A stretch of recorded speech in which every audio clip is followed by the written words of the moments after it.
Greetings, astrology nerds. Here we are again for another birth chart reading. This evening we have Vannya.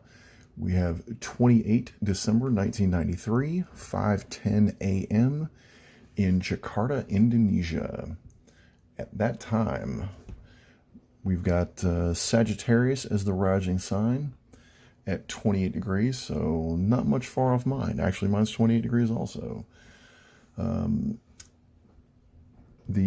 Quite a few planets here in his first house of Capricorn, and first house is our subjective mask, how we project ourselves into the world, how we express. So we have Mercury, Venus, Mars, the Sun, and Neptune and Uranus here on the first house. So let's start breaking this down. The foundation of the first house is always Aries, and with all these planets in the first, including Mars and the Sun, I'm going to guess there's a very direct, possibly even forceful kind of communication here. So we'll dive right into Mercury. There is definitely going to be an intensity here about comfort and a communication about it. And it's definitely about legacy here with the Sun and Mars. So it's probably hard to separate all these things in the chart owner's mind. Mercury is our communication. It's what we communicate about, and not necessarily how our mind works. But conjunct Venus here in Capricorn, this is definitely a very intense mixing of masculine and feminine energies here, because Venus and Mars are barely more than 4 degrees apart, so they're still conjunct, along with the Sun. Mars and the Sun are conjunct, as well as Mercury and Venus, as I said before. So the communication, what the chart owner feels about, how they what they're going after. It's a male energy that owns the chart. So what he's looking for is someone that he can build a legacy with. Business, it's structure. It is definitely solid controls that he's after. And with Mars and the Sun conjuncted, 5 degrees and 6 degrees, there's an identity, there's an identification of self, and a driving to identify the self as a Capricorn, as a legacy builder, as someone who can rise above. With Neptune and Uranus here, Neptune is the planet of ideals and dreams. There's also the connection with the divine, and they're conjunct with Uranus, which is again just 1 degree off. There's an understanding of the higher order, the ordering of the universe, and Uranus is also there informing how to innovate. Although with Neptune and Uranus, it's probably known that I'm seeing cigarettes for some reason. I imagine that there's probably rarely not a cigarette in the chart owner's mouth. Could be slightly erratic, and that could be one of the ways that they try to tone that down. There's a very, very intense young man here. So, given there's so many planets, 6 planets in the first house, I'm definitely going to go out this reading in a slightly different way. The second house is obviously resources and self-esteem and values and all of the technically or the traditional Taurus things. But second house starting in Capricorn is I'm definitely going to look to Saturn here. And Saturn is in the third house in Aquarius. So this chart owner is coming up on a Saturn return here soon.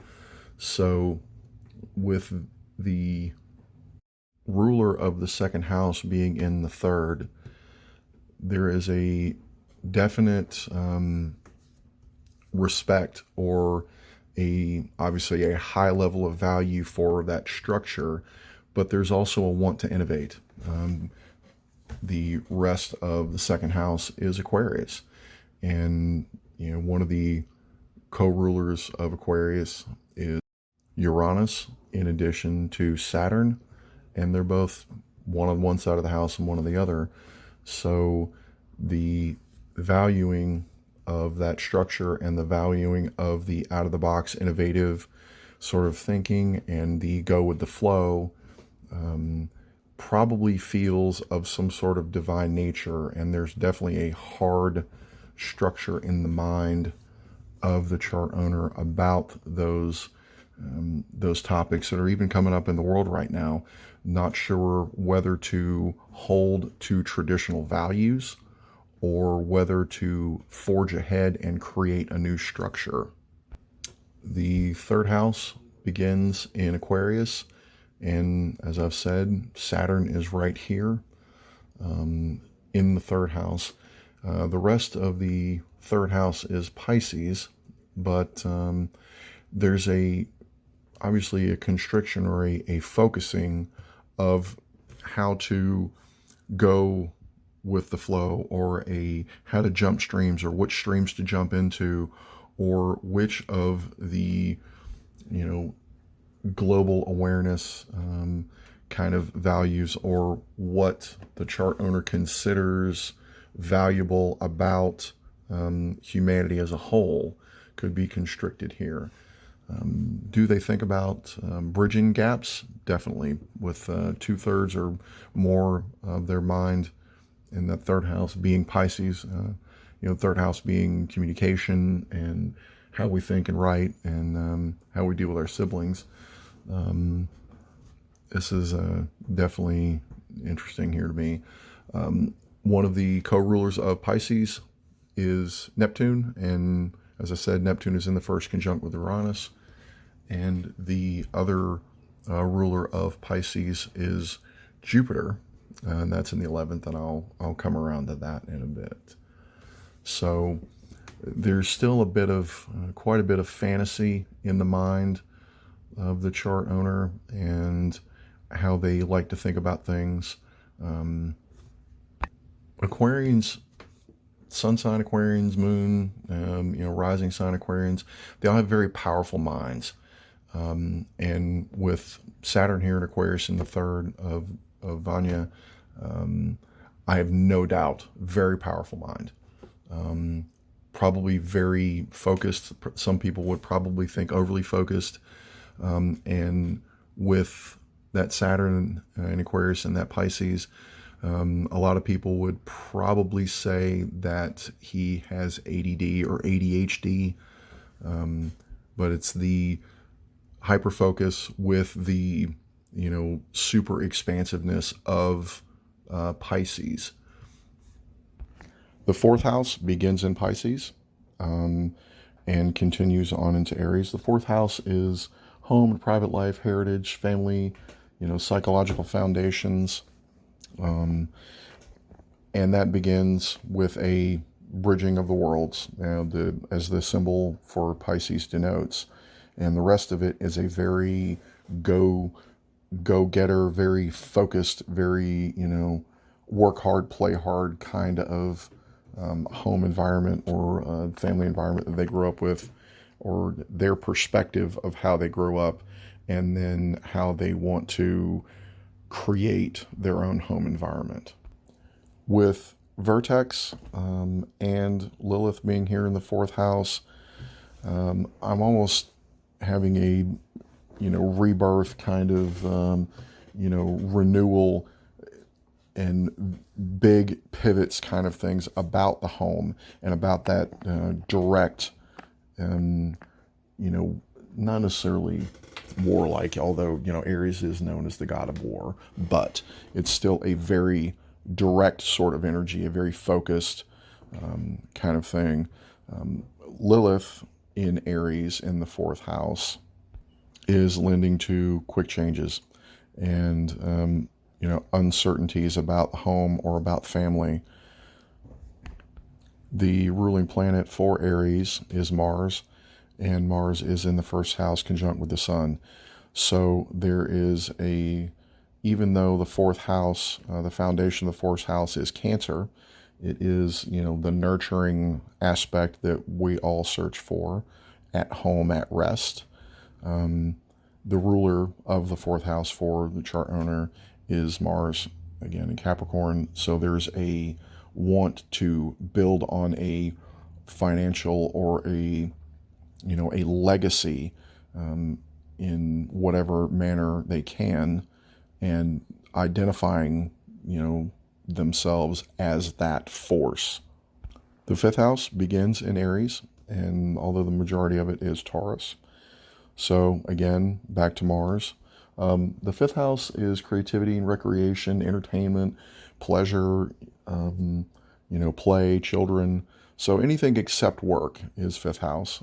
So Leo themes, the inner sunshine that we all have,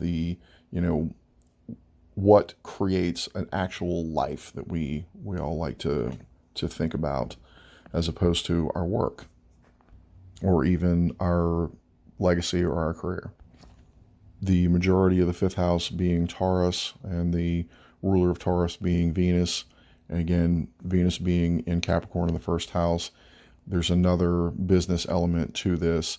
So I'm seeing that, business and structure are definitely the only thing that the chart owner probably has on their mind.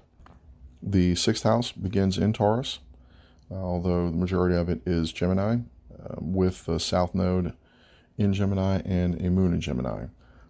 Anything sixth house is, of course, self-improvement and employment and work routines, things we do day to day, our daily service, usually to ourselves or those that are very close to us, or how others can serve us. Anything in astrology does, work in both directions. With Gemini here, it's a very intelligent day-to-day life. There's quite a bit of changes here.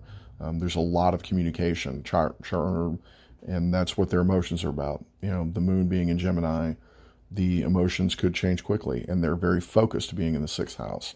So the communication is obviously very focused, and the aspect of the moon, it has an opposition to Mercury and Venus, and also the ascendant, although the Mercury-Venus oppositions are loose. They're 7 and 8 degrees, so not that intense, but they are still there, and they're tightening at the time. So the communication is very focused. The seventh house begins in Gemini and continues on into Cancer. The seventh house is marriage and partnerships and one-on-one relationships, alliances, be it business or otherwise, and legal matters from time to time, and even enemies sometimes, or open enemies, as is talked about in Vedic astrology for the seventh house. Part of fortune here in Cancer. So whatever nurturing the chart owner receives or gives, they get a little bit more back from that than they expected. So if I was to, talk to chart owner directly, I would say that is what they need to go after, definitely. So moon in the sixth house, being very focused, targeted emotions. Look at the information that you're being given. Look at how your daily life is informed by your emotions versus what you're thinking about or what you're talking about. Look at the data. Look at the data to build on. Is that a legacy you can build on? Because Cancer is a cardinal sign as well, so it's the anchoring for that first house that takes up most of Capricorn there in the first house. The eighth house begins in Cancer. The eighth house is, renewal, how we have deep interactions with others, how we grow and change, about also about sex and transformation, shared finances, and this begins in Cancer. So there's a bit of emotions involved, a bit of you know nurturing in both directions, whether it's family members or colleagues that one cares for. It doesn't necessarily matter. And then the rest of it is about Leo. It's about being in charge. It's about having those experiences for yourself. Standing on the mountaintop and having the sun shine on your face after you did something, or it could also be the loss of those things. The ruler of Leo is the sun, and the sun is in first house in Capricorn. So the fire for the majority of that eighth house, those transformational experiences, again, is right on top of Mars and in Capricorn. The ninth house, which is the search for higher meaning and mind expansion, philosophy, all the typical Sagittarian themes, starts in Leo and continues on into Virgo. The chart owner has Chiron in Virgo in the ninth house. Not typically surprised about this placement. I do think it's amusing to me how human psychology and astrology very much mirror each other if you understand how some of these things work. With Saturn in the third house in Aquarius, so you're talking about a very focused, very logical mind, and again, we've got Mercury, which is obviously communication, and that's in Capricorn in the first house. So that underlying Aries, direct, forceful kind of energy. Now we have Chiron here in the ninth in belief structures. So the belief structures are injured. They're hurt, and although with those things, with taking charge of his inner fire, his inner sunshine, and the service to an individual that Virgo implies, the sign implies, the work, trying to make things clean, trying to make things right and divine, there's an injury there. I mean, I've said in every other reading that Chiron is the wounded healer. He can't heal himself, but others are healed from him. In addition, anytime there's a planet in the sixth house or in Virgo, the chart owner may never feel like they're completely well. There is an injury of some sort. With the moon in the sixth house in Gemini, Geminis tend to be about the hands, although there's communication involved. And with the moon there in the sixth house and Chiron in the ninth in Virgo, the image I got about cigarettes may be a thing. So the chart owner may want to be careful of throat cancer eventually later on in their life of some sort, possibly even lung cancer, because the body part most associated with cancer is the breast or the chest, not necessarily the lungs, but when you also associate Gemini and the communication, that can come in as well. The 10th house begins in Virgo, and the 10th house is our achievement of the world, authorities around us, people that could be our guides, our recognition, so definitely our fame, how we're known versus what we do or how we talk about things. So it's a bit of that, Virgo, let's get it done. Let's be of service. How can we make this thing clean and clear and nice and tidy? And then the rest of it is Libra. So the chart owner is quite possibly known for their relationships or for their sense of justice or for their balance. And again, Libra being an air sign is communication, but 10th house, the foundation of that is Capricorn.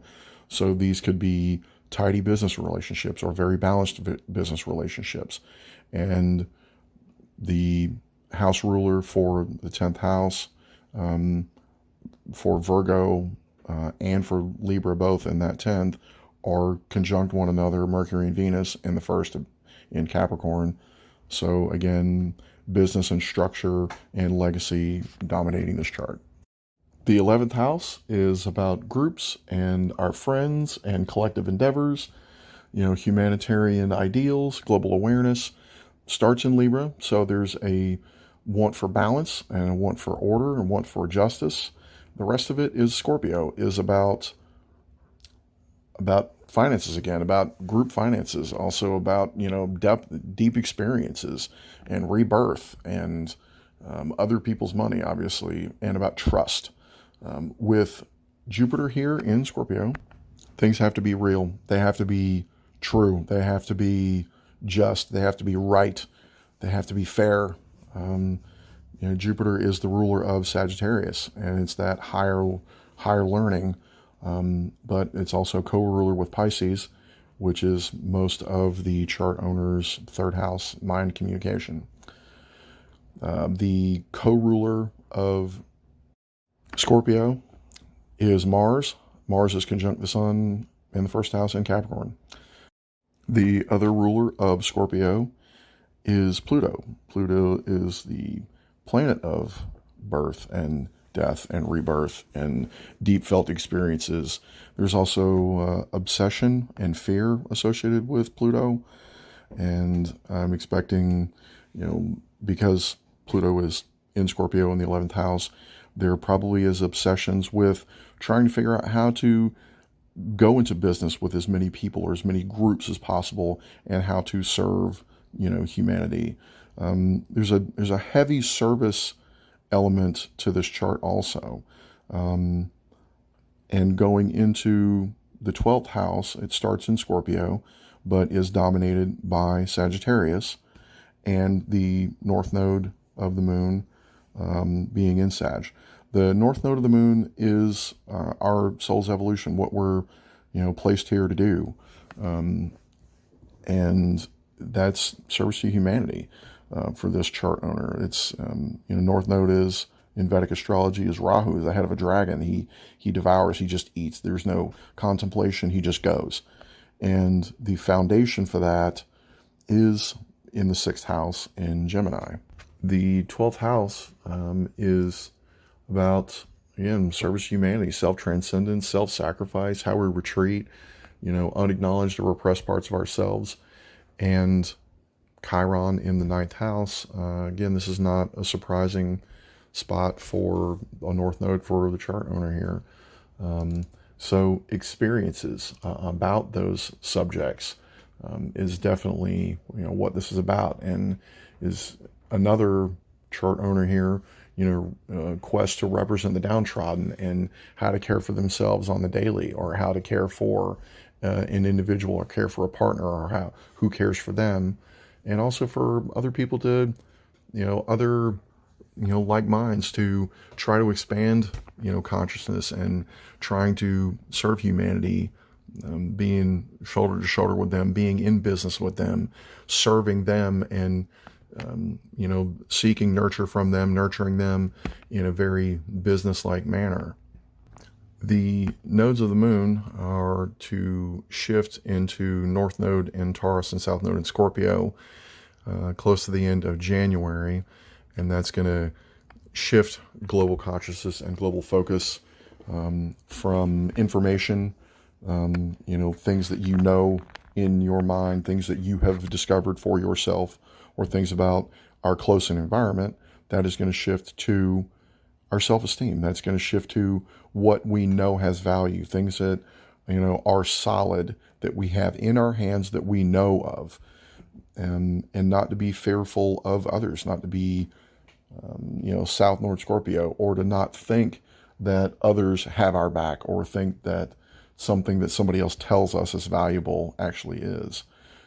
So with a current node flip for the chart owner and me as well, since May of 2020, it's been difficult, but close to coming to the end of the month, January, it's going to be quite a bit easier to figure out what life decisions to make.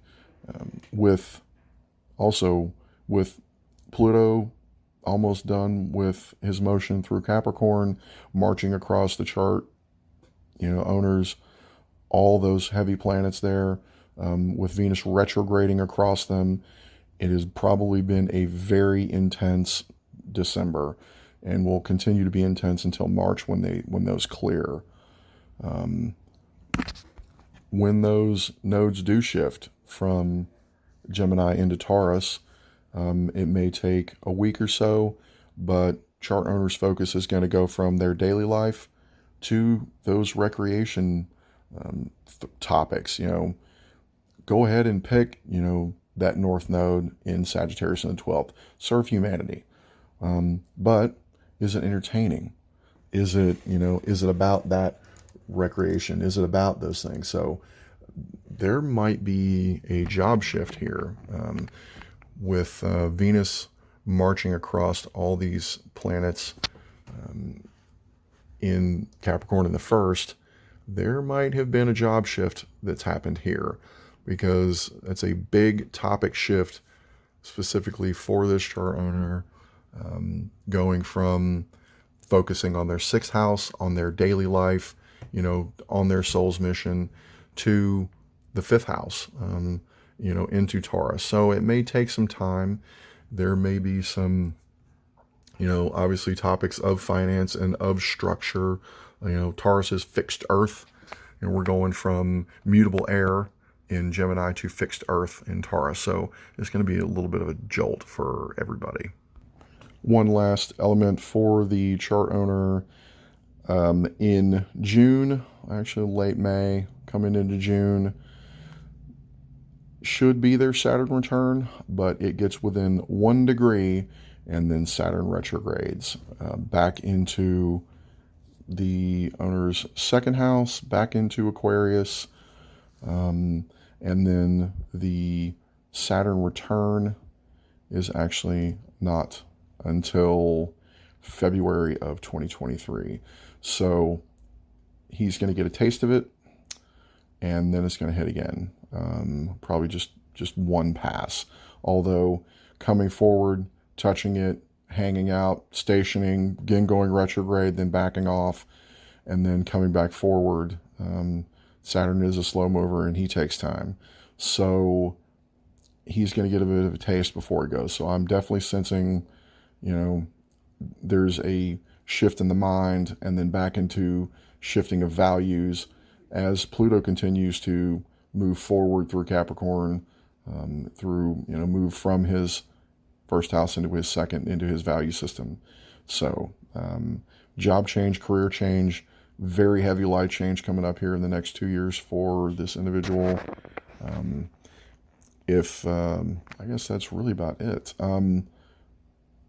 Anybody has any questions, you guys can leave them in the comments, or you can interface with me through North Node Astrology on Facebook. I also have TikTok. I've done some videos about my 12th house year journey.